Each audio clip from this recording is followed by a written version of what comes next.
Lyon demain, le quart d'heure lyonnais, toute l'actualité chaque matin. Parce que Lyon demain se dessine aujourd'hui. Voici l'essentiel de l'actualité. En ce mardi, nous sommes le 7 juin. Nous parlerons de la grève des agents de la ville de Lyon pour dénoncer un manque de personnel et des conditions de travail qui se détériorent. Vous êtes dans l'impossibilité de vous rendre dans votre bureau de vote pour les élections législatives. Sachez que vous pouvez opter pour le vote par procuration. Quelques rappels dans le courant de cette édition. Quand on donne de l'argent à une mosquée, on devient suspect, islamiste ou terroriste. Les propos sont de Kamel Kaptan. Dans cette édition également, les plongeurs du Diving for Future qui vont sortir des déchets de la Saône. Ça se passe aujourd'hui. Et puis nous parlerons également cuisine dans cette édition avec notamment un concours culinaire international un peu particulier, le Trident d'or des armées. Et puis notez également que débute jeudi le Refugee Food Festival. 9 adresses lyonnaises vont ouvrir leurs portes à des cuisiniers et artisans afghans, syriens ou encore ukrainiens. Lyon demain, le quart d'heure lyonnais, toute l'actualité chaque matin. Gérald de Bouchon. Bonjour à toutes, bonjour à tous. Des agents de la ville de Lyon seront en grève ce mardi pour dénoncer un manque de personnel et des conditions de travail qui se détériorent. De 14h à 17h, place de la Comédie, un grand bureau d'embauche sera installé.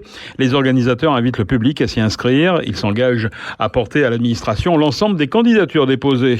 La CGT de la ville de Lyon indique que plus de 500 postes sont vacants et non pourvus, soit près de 6% des 8500 agents. Le syndicat réclame des embauches pérennes, la prise en compte de l'avis des agents pour l'organisation du travail, des négociations salariales ou encore le versement d'une prime d'urgence inflation de 1 000 € fin juin. Vous êtes dans l'impossibilité de vous rendre dans votre bureau de vote pour les élections législatives programmées les 12 et 19 juin, donc les 2 prochains dimanches. Eh bien, sachez que vous pouvez opter pour le vote par procuration, autrement dit, autoriser un autre électeur à voter à votre place. Vous devenez alors un mandant et lui un mandataire. Depuis cette année, un mandataire ne peut voter que pour un seul mandant. Autre nouveauté, la procuration peut être établie au nom d'une personne ne résidant pas sur la commune du mandant. Le jour du scrutin, le mandataire doit se rendre dans le bureau de vote du mandant pour le second tour de l'élection présidentielle. Plus de 70 000 procurations avaient été délivrées dans le Rhône. À la date du 1er juin, 16 000 procurations avaient été délivrées dans le département pour les législatives. Pour établir une procuration, il faut remplir et imprimer un document CERFA disponible sur Internet. Il faut ensuite se rendre avec une pièce d'identité dans un commissariat de police, une gendarmerie, le tribunal judiciaire de votre lieu de travail ou de résidence. Il existe une autre méthode, utiliser le service en ligne, Ma Procuration. Le déplacement s'impose ensuite toujours au commissariat ou en gendarmerie. Des policiers ou gendarmes peuvent également rendre visite à des personnes dont l'état de santé ne leur permettrait pas de se déplacer. Quand on donne de l'argent à une mosquée, on devient suspect, islamiste ou terroriste. Les propos sont de Kamel Kaptan. Le président du Conseil des mosquées du Rhône dénonce la fermeture de comptes bancaires d'une dizaine de mosquées en pleine construction. Le phénomène ne concernerait pas seulement les mosquées, mais également des particuliers qui ont fait des dons pour la construction de ces lieux de culte. Azzedine Gassi, recteur de la mosquée Othman à Villeurbanne, dénonce aussi cette pratique. Un donateur aurait fait un virement de 10 000 € à une mosquée en construction à Lyon.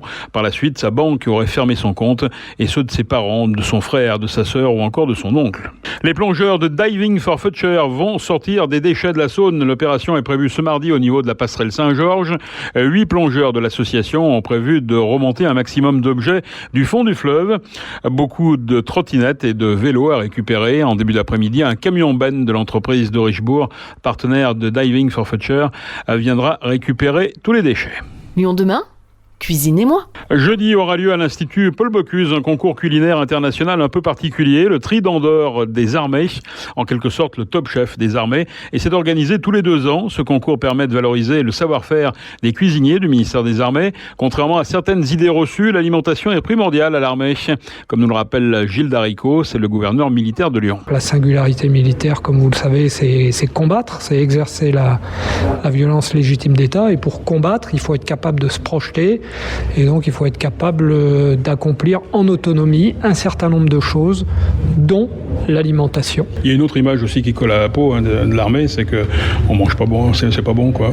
Les rations, les fameuses rations. Ouais, à mon avis, ça fait partie de ces représentations collectives un peu erronées. Moi-même, je peux vous dire, je suis parti un certain nombre de fois en opération extérieure, en OPEX, comme on dit. Et je peux vous dire qu'en OPEX, la bouffe, comme on dit dans le jargon militaire, la bouffe, c'est essentiel. Ça occupe beaucoup de temps parce que en fait la vie de soldat c'est combattre, mais c'est beaucoup attendre. Et quand on attend, c'est mieux d'attendre en mangeant que d'attendre en s'embêtant. Donc un soldat qui part en campagne, c'est un soldat qui passe beaucoup de temps à table. Alors à table ou assis dans un fossé à grignoter quelque chose avec son camarade de combat. Mais la bouffe, c'est très important pour le soldat. Des éliminatoires ont eu lieu en décembre dernier. La grande finale est donc programmée jeudi à Écully, à l'Institut Paul Bocuse. 8 équipes de différents régiments vont concourir. La compétition entend valoriser le savoir-faire des cuisiniers du ministère des Armées. Le jury d'experts et de chefs est parrainé par Thierry Marx et Marie-Sauce Bourreau, présidente des TOC françaises. Pour en savoir plus sur ce concours du Trident d'Or, nous avons rencontré Olivier Goudard, commissaire général des armées.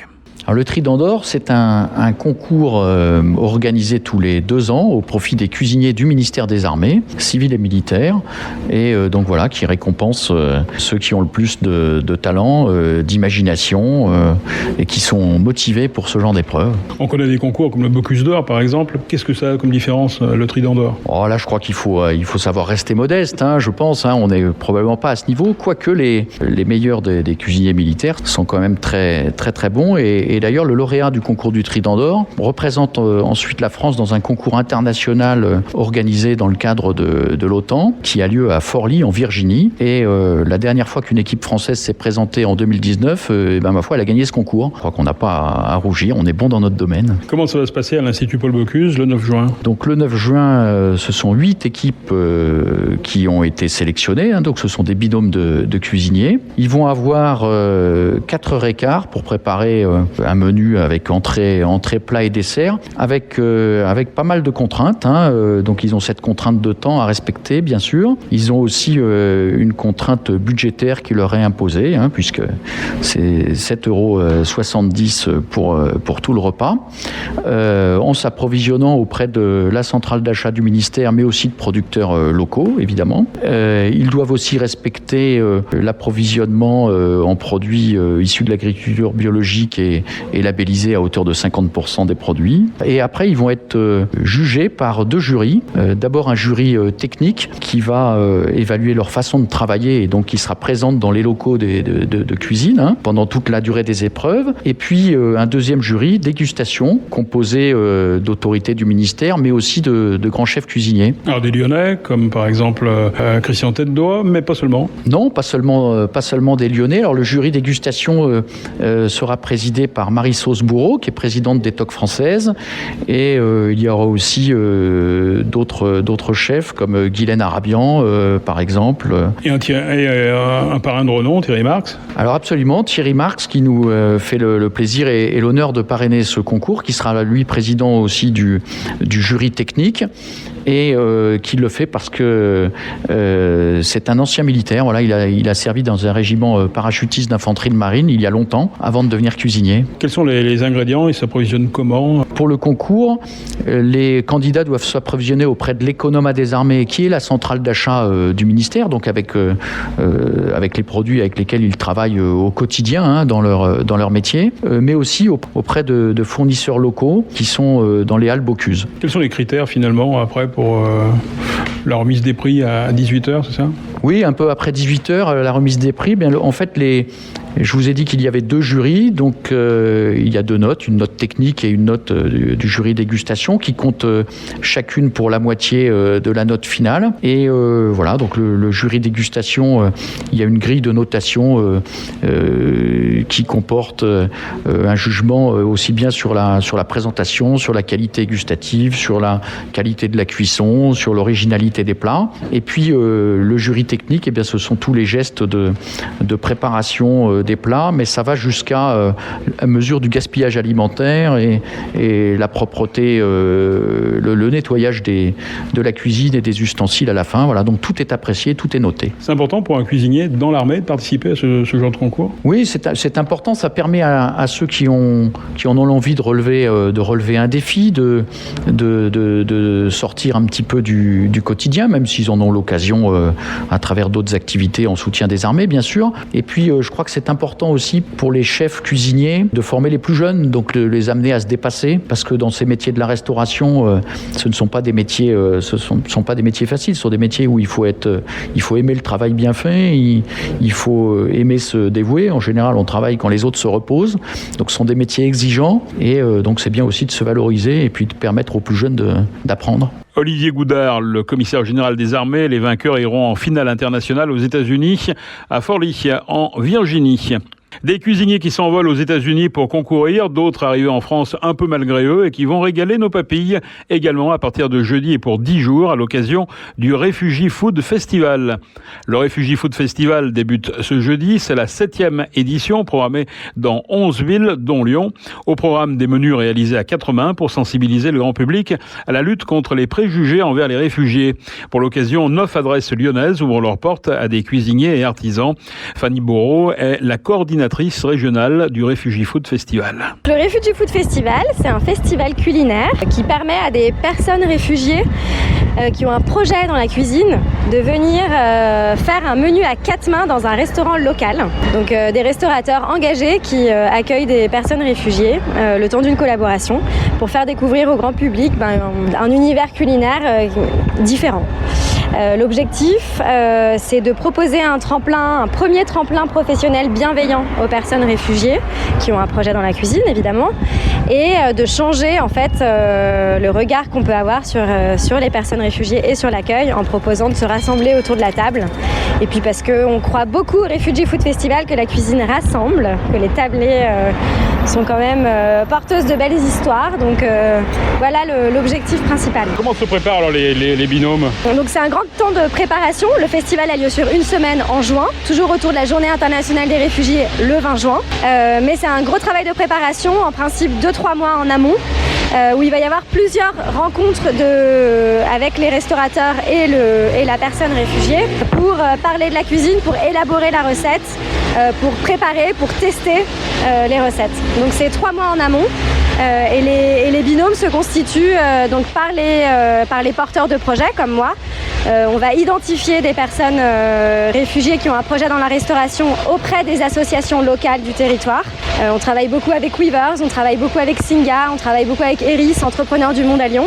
Et ensuite, on travaille avec le réseau de restaurateurs très engagés qu'on connaît très bien et on fait des matchings. Donc on propose ensuite des rendez-vous de rencontre et ça match ou pas. L'objectif, c'est de susciter un peu des vocations, c'est ça, pour ces personnes ? De susciter des vocations, oui, ou de répondre, en fait, ou de les encourager à travailler dans la restauration. La restauration en France aujourd'hui, et à Lyon en particulier, c'est quand même un secteur qui est en grande tension, c'est un secteur qui recrute. Et les personnes exilées, on le sait aussi, sont des personnes qui ont un grand patrimoine culinaire, qui sont très souvent très intéressées par la cuisine, qui savent cuisiner, qui ont fait ça toute leur vie pour des grands nombres de personnes, pour des grandes tablées familiales, etc. Et donc en fait on veut valoriser ça. À l'inverse aussi, on veut accompagner les entreprises et les restaurateurs qui recrutent des personnes exilées au management inclusif pour leur permettre que l'intégration et que se passe bien dans les restaurants. Un exemple d'une belle histoire à l'occasion du festival. On a une cuisinière un peu ambassadrice à Lyon qui s'appelle Sadia Essabi, qui est d'origine franco-afghane et qui participe depuis le festival depuis le début.